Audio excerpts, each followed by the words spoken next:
Olá, seja muito bem-vindo a mais um episódio do Carreira e Suas Vozes, transmitido no programa Madrugada Astral, aqui na Rádio Vibe Mundial e Astral TV. Hoje eu trago um tema muito importante para aquelas pessoas que precisam entender melhor o que é o espectro da pessoa autista. E eu trago a doutora Priscila Gasparina Fernandes, que vai falar sobre as terapias integrativas e a terapia ABA. Seja muito bem-vindo, doutora. Muito obrigada, Cláudia, pelo convite. É um prazer estar aqui com vocês. Que coisa boa, fico muito feliz porque a doutora ela tem uma clínica que chama-se Seu Equilíbrio. Ela é psicanalista com especialização em neuropsicologia e neuropsicanálise, além de trabalhar com as terapias de musicoterapia, psicopedagogia, da metodologia Applied Behavior Analysis, que é o ABA, destinada às pessoas com transtorno de espectro autista. Doutora Priscila, fala para mim, o que te motivou a seguir essa carreira, a se especializar para poder trabalhar com as crianças de espectro autista? Eu entendo que tinha uma carência muito grande nesse setor, né? Eu via muitas crianças sem ter acesso a um atendimento de qualidade, né? A gente atende hoje convênios. Então, muitas clínicas não abrem essa possibilidade de atendimento de convênios, porque é uma terapia cara, os profissionais são caros. Então, muitas crianças não tinham acesso a isso. Além de ser pouco divulgado, tanto na mídia quanto nos próprios convênios, não é mesmo? É verdade, é verdade.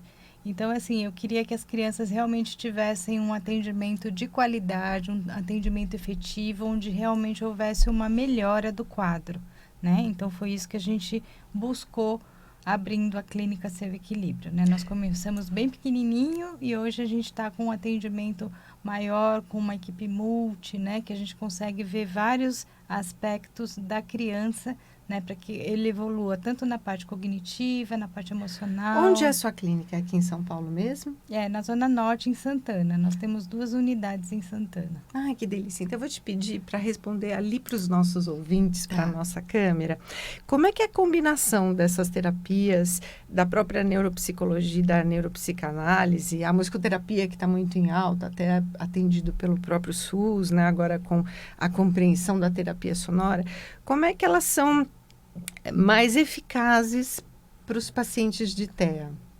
Então, os pacientes, cada um responde de uma maneira, né? Então, eu tenho pacientes que evoluem muito mais com a questão da musicoterapia, né? Que tem mais o lado artístico, que ele consegue se soltar mais, ele consegue se comunicar melhor, né? Então, eu tenho a fonoaudiologia, onde o paciente muitas vezes vem sem a fala estruturada e ele consegue começar a falar, começar a se comunicar, né? Então, todo esse trabalho de psicopedagogia, psicologia, musicoterapia, né, a terapeuta ocupacional, que ela faz um trabalho incrível de coordenação motora, de equilíbrio, né, toda a parte de mobilidade. Então, a gente vê a criança como um todo e o trabalho em todos os aspectos, o que dá essa evolução, né, para a criança enquanto ser único, né, tem um atendimento individualizado, onde ele é olhado, né, com carinho para todos os aspectos daquela criança. A gente faz uma análise e em cima dessa análise que a gente vai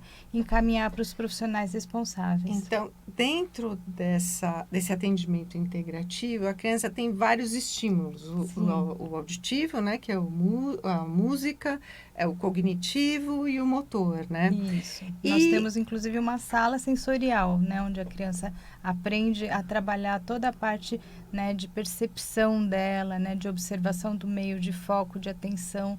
E é isso que faz a diferença no nosso espaço também.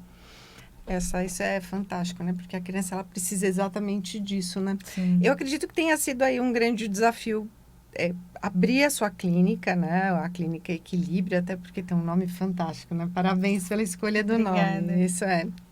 Isso é muito bom. Como é que você superou esses desafios? Conseguiu integrar esses profissionais para trazer para a sua clínica, para você poder abrir e começar a atender as crianças? Conta pra gente. Eu tenho o meu consultório há 33 anos, né? Eu comecei sozinha lá atrás. Bastante tempo, já tem bastante tempo. experiência, né? E aí a minha filha, ela fez doutorado em câncer de fígado, e aí quando ela se formou, ela fez acupuntura também e ela se especializou na área de saúde mental. Que então, delícia. nós abrimos Parabéns, um consultório. parabéns. Obrigada. Nós abrimos um consultório juntas e aí a gente entendeu essa demanda, né, dessas crianças e aí nós começamos a atuar juntas. E a gente viu que essas crianças precisavam de uma equipe multi. Então, a gente pegou um espaço um pouquinho maior, abriu mais uma salinha. E aí, a gente, de uma sala, passou para 3 salas, né? E aí, isso foi gradativamente, organicamente crescendo, né? Conseguimos bons profissionais, né? Uma equipe hoje muito estruturada. E hoje, a gente está com um espaço bem bacana, onde a gente tem, né, um espaço grande, que tem um brinquedão, que tem toda a parte de estímulos para as crianças. Delícia. E eles amam ficar ali, né? E a nossa equipe é uma equipe que é incrível, né? Eles estão super alinhados, super antenados para lidar, né, com as crianças, com essa comunicação entre a equipe de a minha parte é essa, a sua é aquela, e a gente consegue trabalhar juntos e ter um resultado eficiente. Isso é fantástico, porque até pouco tempo atrás, até 2 décadas, não se falava do transtorno de espectro autista. Não.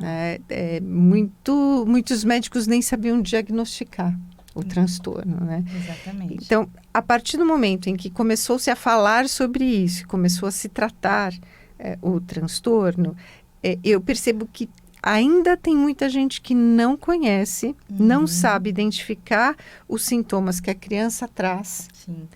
E ela já dá indícios desde muito nova, né? Desde bebê.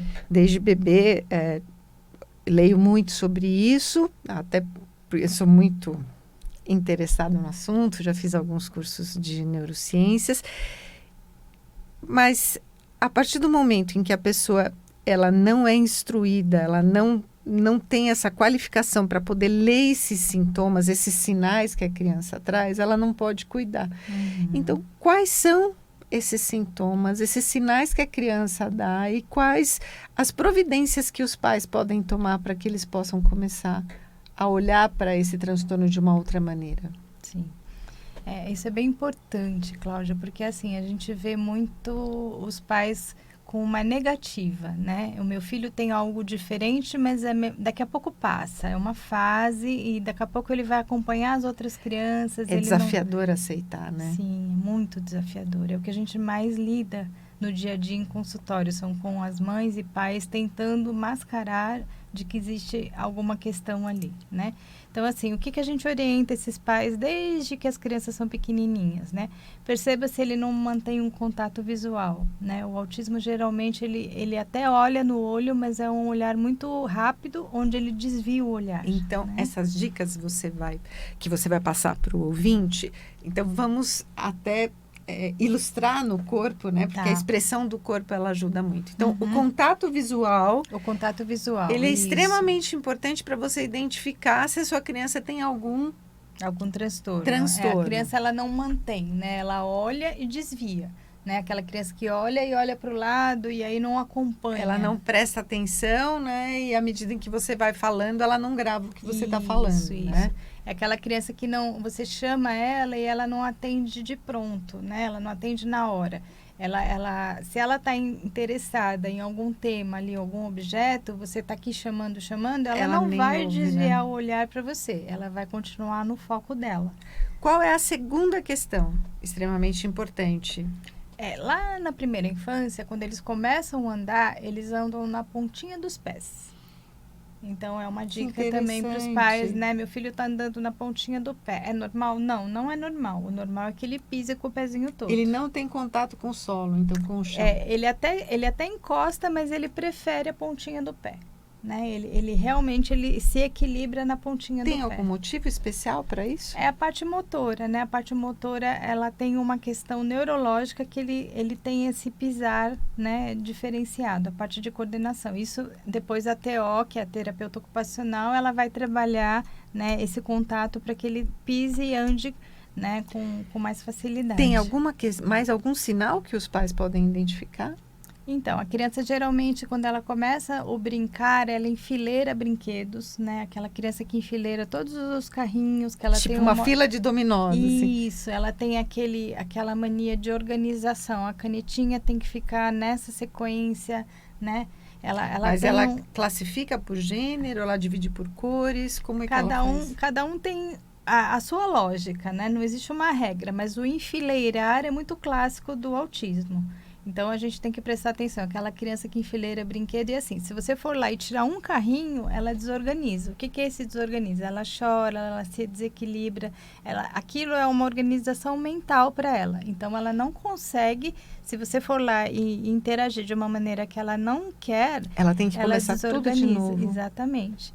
E aí você tem que reorganizar ela, né, o brinquedo para que ela se reorganize mentalmente. Isso a gente trabalha em terapia, né? O quanto ela consegue se reorganizar com mais facilidade, o quanto você consegue entender a criança, qual é o estímulo que faz bem e faz mal para ela. Então, para você que está chegando agora no nosso programa, eu estou conversando com a doutora Priscila Gasparini Fernandes e ela trouxe 3 dicas importantes para você identificar se a sua criança tem transtorno do espectro autista. A primeira é o contato visual, a segunda é? Andar na pontinha dos pés. E a terceira? A terceira é enfileirar os brinquedos. Então, passa a prestar atenção agora nas crianças que você tem em casa, nas crianças do seu vizinho, dá uma olhadinha no playground, vê como as crianças se desenvolvem, porque você também pode ajudar outros pais e outras mães a diagnosticar mais precocemente, né? Até porque essa demanda de serviços da saúde mental, ela tem aumentado muito nos últimos anos, e eu acredito que a sua clínica, ela tenha se empenhado em desenvolver cada vez mais as habilidades para poder atender as crianças, né? Como é que você tem se adaptado ao mercado para isso? Então, nós aumentamos bastante a equipe, né? Por conta da demanda, né? Realmente cresceu bastante o número de atendimentos, então nós temos uma equipe grande e aí nós temos também a equipe de psicodiagnóstico, né? Que é a avaliação neuropsicológica que faz a aplicação de todos os testes para a identificação de transtornos, inclusive o transtorno do autismo, né? E, inclusive, vários outros, né? Que a gente está falando só do autismo, mas a avaliação neuropsicológica é importante. Se a criança tem algum comportamento diferenciado, é importante que faça, que muitas vezes não é autismo, mas é outra coisa, né? Então, a gente identificando, diagnosticando, a gente consegue ter um eficaz e efetivo, né? Quanto antes, mais fácil o tratamento, né? Mais exatamente rápido. Isso, né? Nós somos seres integrais, vestidos de corpo, mente e espírito, Sim. Né? E a gente precisa identificar quais são esses sinais que mostram que existe aí uma desorientação em algum desses aspectos, seja no campo físico, no campo mental ou no campo emocional e espiritual, né? Sim. E para você, como mulher, você teve alguma dificuldade no sentido de investir na sua clínica e nessas terapias para você poder passar a atender esse público? Ou para você aconteceu tudo de forma natural? Então, que conselhos você dá para uma terapeuta que está nos ouvindo e quer seguir os seus passos, seguir a sua carreira para que ela possa começar do início? Então, o que eu oriento é que se você realmente ama o que faz, vá em frente, né? Precisa amar para que você consiga ter progresso na carreira. Não é fácil, né? A gente tem realmente muitos obstáculos, muitas dificuldades, né? Infelizmente, a gente vive numa sociedade machista, né? Então, assim, ver uma mulher como gestora, como CEO de uma clínica, né? Hoje nós temos 180 colaboradores. Nossa, é enorme. É grande. Então, assim, muitas vezes as pessoas vêm falar comigo e falam, quem é o gestor? Quem é o CEO? Não, sou eu, né? Como assim é você? Principalmente médicos. Médicos, eles têm uma dificuldade em participar de uma equipe que é gerida por uma mulher e não é médica, né? Eu não sou médica, eu sou psicóloga, eu sou neuropsicóloga. Então, assim, tem uma certa resistência que com o tempo, né, as pessoas conseguem entender que cada um no seu papel e dá tudo certo, né? Mas e não existe. É só isso. A mulher, a gente precisa provar, né? Que a gente sabe. E para provar, só existe uma maneira, fazendo. Né? Fazendo então, bem feito. Fazendo bem feito. Eu tenho exatamente esse lema também. Eu prefiro fazer uma vez bem feito do que fazer várias vezes, né? Então, se precisar gastar mais tempo, mais atenção, mais preciosismo eu vou gastar para poder fazer uma vez só, porque é importante para a gente, né? Sim, sim. Até para poder gerenciar o tempo. Você com tantas atividades, você hoje trabalha na clínica, dirige a clínica também. Sim. Que outras coisas você faz mais também para manter a sua saúde mental? Eu tento organizar meu tempo muito bem, né? Até para dar conta disso tudo, né? Eu faço os atendimentos, né? Para você ter ideia, o meu último paciente é 9 horas da noite. Uau! Então, assim, a minha jornada é E longa. começa a que horas? Começa às 8 da manhã, né? Então, assim... Quem disse que psicólogo trabalha pouco tempo se engana, né? Não. A gente, graças a Deus, né, tem uma agenda bem completinha, né? Tem muita procura, exatamente por fazer um trabalho bacana, né? Eu falo que a nossa indicação é orgânica, a gente não investe em mídia, em nada disso, né? É indicação mesmo de quem veio e teve um bom resultado. Então, assim, o que eu indico para as pessoas, né? Que trabalhem bastante, mas que cuidem, né? Da mente, cuidem do espírito, né? Que a gente consiga fazer os momentos de relaxamento, que a gente consiga ter os momentos de prazer com a família, viagens, passeios. Então, que a gente consiga dosar isso tudo para aguentar o dia a dia, né? Porque senão não é fácil. Até porque se a gente não tiver o lado social, o lado da saúde, poder caminhar, ir para uma academia, Sim.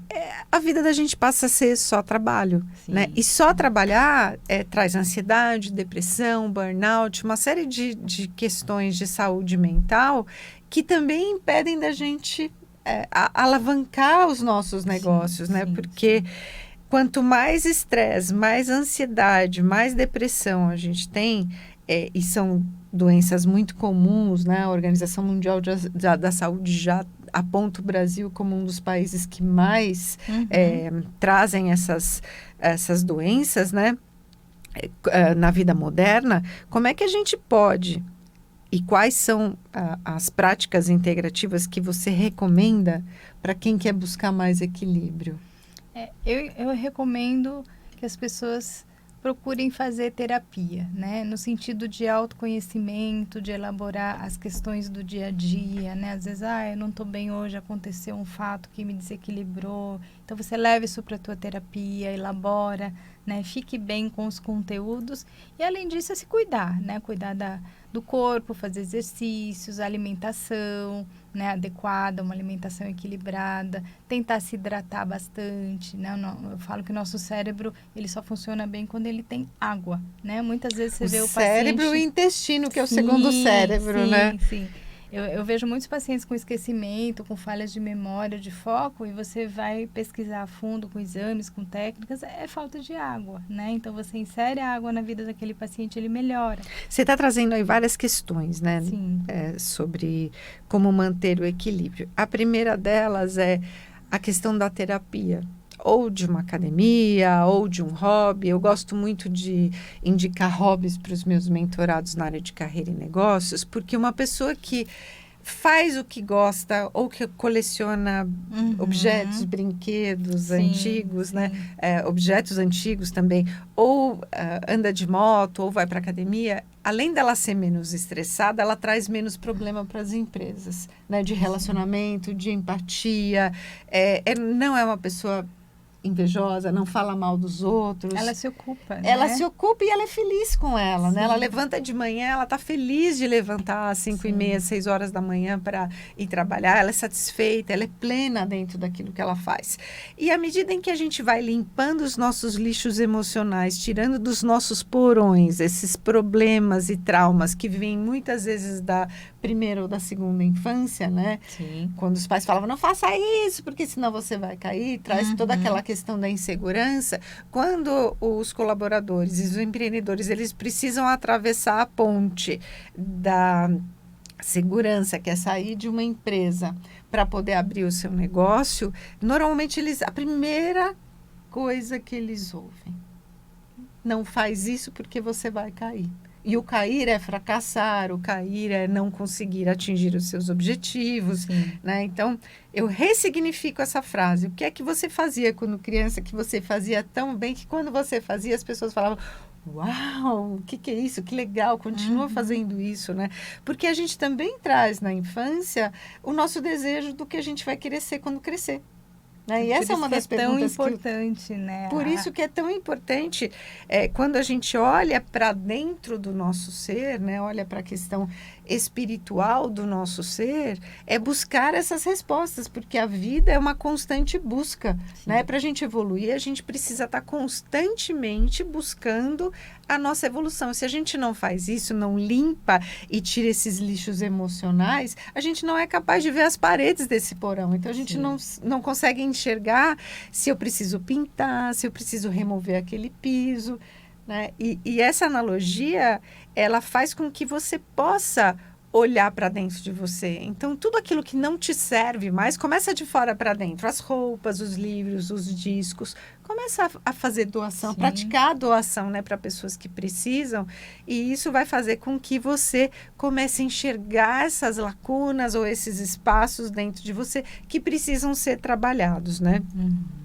Voltando um pouquinho à questão do TEA, como é que na sua experiência você percebe que erros podem ser evitados para que essas crianças elas possam ter mais sustentação, mais apoio, mais suporte das famílias?